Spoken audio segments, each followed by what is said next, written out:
Okay. So what are we hey, doing man. and Yeah, why yeah. are we doing it? Wisdom, this is Ron with Empire Extreme, hanging out with Wolf from Accept. How's it going? Hey Getting ready guys, to play M3. how about it? How about it? Yeah, second time for us. We've been Yeah. here maybe, I don't know, I'm gonna guess 5 years ago, and it was Yeah. great. So we're trying to have more fun tonight. Oh yeah. So like, what do you guys? What can the crowd expect for for the show tonight? Other Nothing than but the best, my man. Nothing but the best. nothing but the best. And stuff like that. So Purest German heavy metal. there at its you go. finest. There you go. It's fun. It's great. Like when it comes to these European bands, especially like the German bands and stuff like that. You guys, where it's just like. Must be something in the water because the metal is freaking It is. It's awesome. all poisoned. It's all poisoned with heavy metal Yeah. over there, and that's how we soak it up with a mother milk, and it's in us. We Yeah, can't help it. Yeah, exactly. It's all the Jägermeister. That's what I always say. It's gotta definitely be. It's gotta be. the deer blood, as they call it. Here.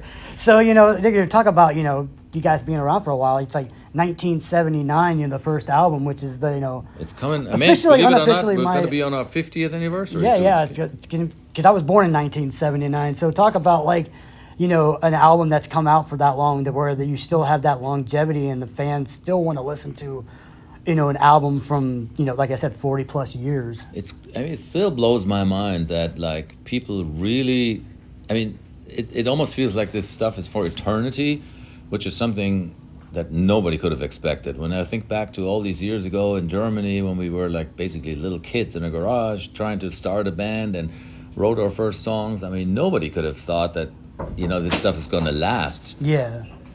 And so we had no idea that songs like that would have as much staying power, and 40 years later, like you say, they're still, it means something to people, and it doesn't seem to go away in a way. It's crazy, and it's a wonderful thing because what else in life is there? What else can you do in life that kind of has that? You know? Yeah. I've been away from the music business for a number of years, and I kind of realized that there more than ever, like, no matter what other job you have, I don't think there's anything that has as much impact on other people like music and art in general. That's great. Yeah, it's and even like a privilege, man. Even like a song like it's 42 years now coming up from Balls to the Wall. How is it like making a song like that where at the time did you think that you were writing a song that was going to be a heavy metal anthem that 40 years later people are still of course not, man. Singing Balls to the Wall? No, of course not. I remember when I came up with the first parts of that song and I brought it to the guys, I thought, oh, this is a very cool song. I think it's going to do something for us, but nobody had an idea that heavy metal would even last this long. Yeah. Personally, I always thought it's going to be like, I don't know, maybe like punk or something. It's going to be a wave that comes and goes, but nobody could have anticipated that heavy metal is really still around all these years later. And nobody thought of music when we got into all this. We didn't think of it as a career. Yeah. We just thought, man, we're going to do this as long as we can, and we're going to have a bit of fun, and then maybe one day it's all over. Yeah. That was kind of everybody's mindset back then, because there was nobody else there was nobody out in their 40s or 50s even doing this kind of stuff. Everybody was young. yeah, and even going on to that 40s like too. You guys just put out a new album last year. Right. That's 45 years after the first album. So like just talk about being able to have that longevity, and then just talk about like recording wise from those early albums versus recording nowadays with the technology of today's. Yeah, I guess the tools have changed. Now we all have these digital wonderful machines that can do all kinds of tricky things that you couldn't do back then, of course.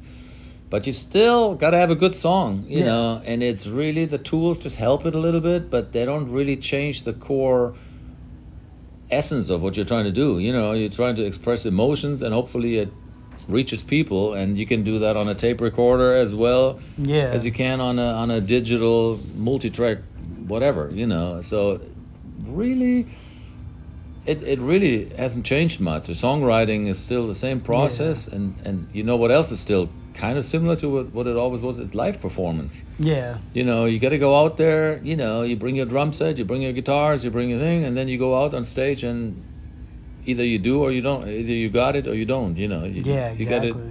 but nobody can really help you much out there unless you start using tracks and shit, unless you start getting into Milli Vanilli and that kind of stuff. But if you're really out there playing your own instruments, and it's very much like it was all these years ago. Yeah, and even recording too, because it's so much different now. Back when you had to record that, you had to have everybody together and all that, where now it's so easy.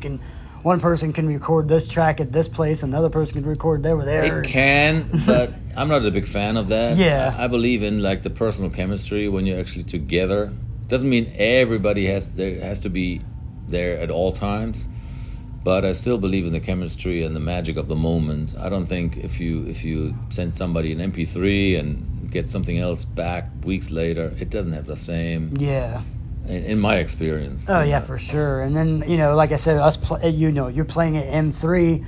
Last night Sebastian Bach, rocked the house last night and killed it. How was it like working with him? Because I know you worked with him in that song on the sort of solo album. Yeah, I did. It's been a number of years. Yeah. I know Sebastian's a great singer, but he's a crazy motherfucker. I tell you that. He's got a mind of his own, but I love him too. I mean, he's crazy, but I love him. Yeah, exactly. Just stuff like that, and piggybacking off of that, with all the good tours and stuff like that you've done throughout the years. Was there a favorite tour throughout the years that you kind of sticks out as your favorite tour, or you had like the best time at that time, or?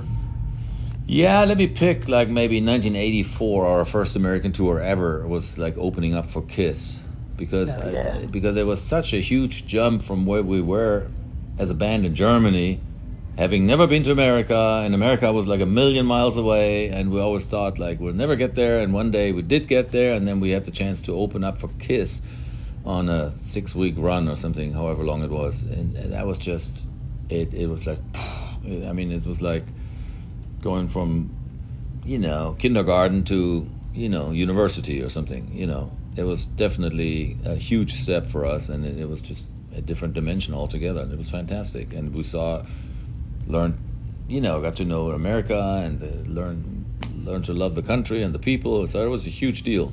Yeah. And when you were on that tour too, was it cool just because not only were you playing with, an iconic band like Kiss and stuff like that, but we weren't playing with them. We were played for them. Well, for them, I should say, yeah, for them. But just being able to go on tour and kind of like learn the tips of the trade and stuff like that. Yeah, and I remember it was very hard to win over Kiss fans, because they didn't really care about an opening act so much.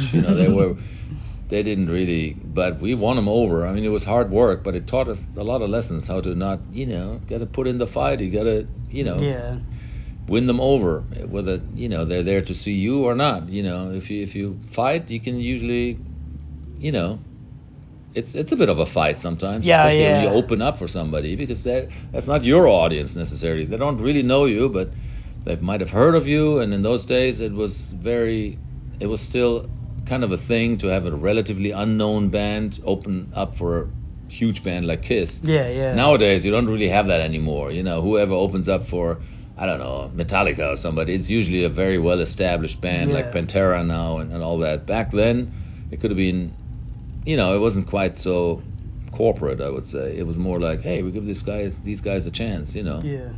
I feel like, Ron, if you don't mind, I just want to piggyback off what you were saying. But again, Wolf, thank you so much for letting us be a part of your M3 experience.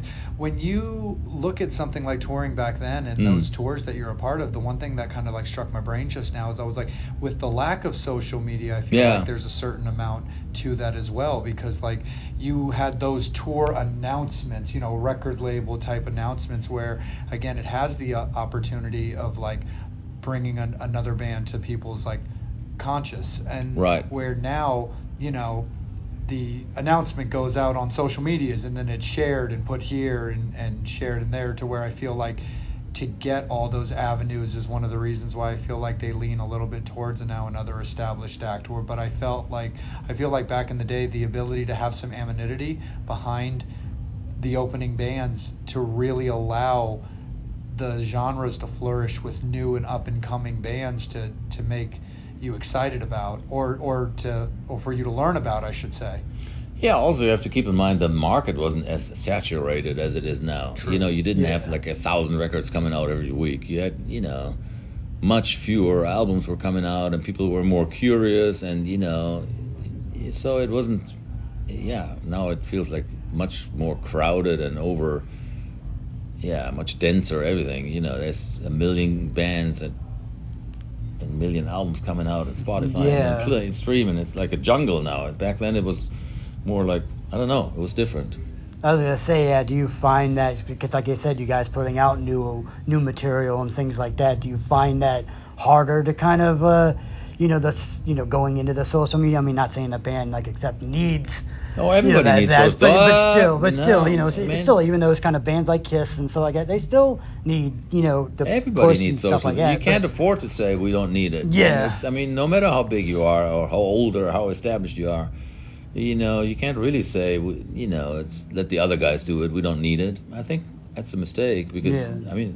I wish it was that way because I don't really honestly enjoy it that much, but I realize how important it is because without social media, you kind of get lost altogether. It's so easy to get lost in the jungle now of all these releases and what's going on. Oh yeah, and even with like the tour, like you said, trying to win over Kiss fans and stuff like that.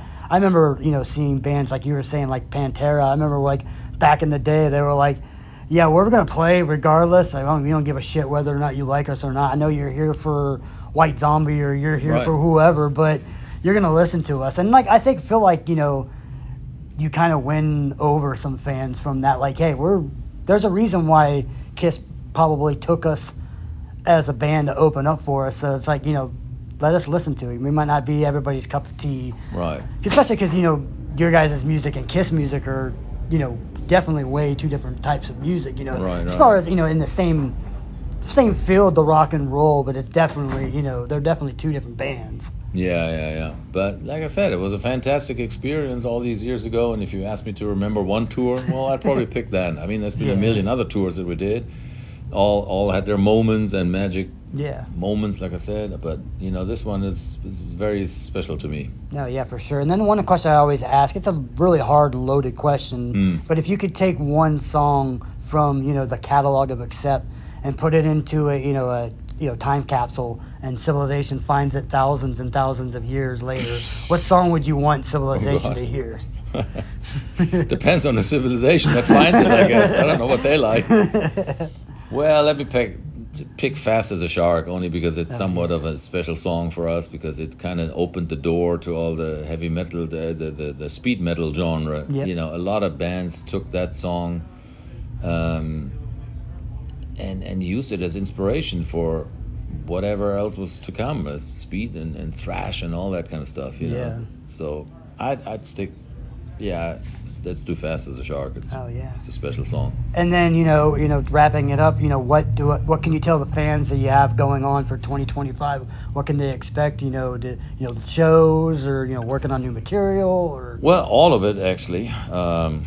All this stuff usually happens simultaneously. You don't really ever do just one thing. You always, in the back of my mind, I already have what's going to happen next year. That's going to be a 50th anniversary tour. Maybe there will be a record release for that occasion. Yeah. Then we are working on tours. With this year, in a week we go to Japan. Then in the summer we go to Europe for festivals, and then in the fall we're coming back to the U.S. in November, December. So it should be good. Nice. Well, I want to thank you for taking the time, and it was awesome getting to be able to chat a little bit with you. And like I said, balls to the wall, man. That's like I said, that was song for you, that was my jam when I was a kid. You know what I mean? It was one of those songs where you're just like, that song, Hazareth, don't mess with a son of a bitch. There was just certain songs when you were a kid that were like, haha, I'm gonna sing this song regardless of my parents like it or not. Balls to the wall. Yeah, there you go. Yeah, that was the spirit back then. It was all about, and now that has all changed. Kids go to shows with their parents. They're all in it together. But back then it was definitely, stick it to your parents. Yep. Right? Awesome. Well, I want to thank you for taking the time, man. Right on, dude. Awesome.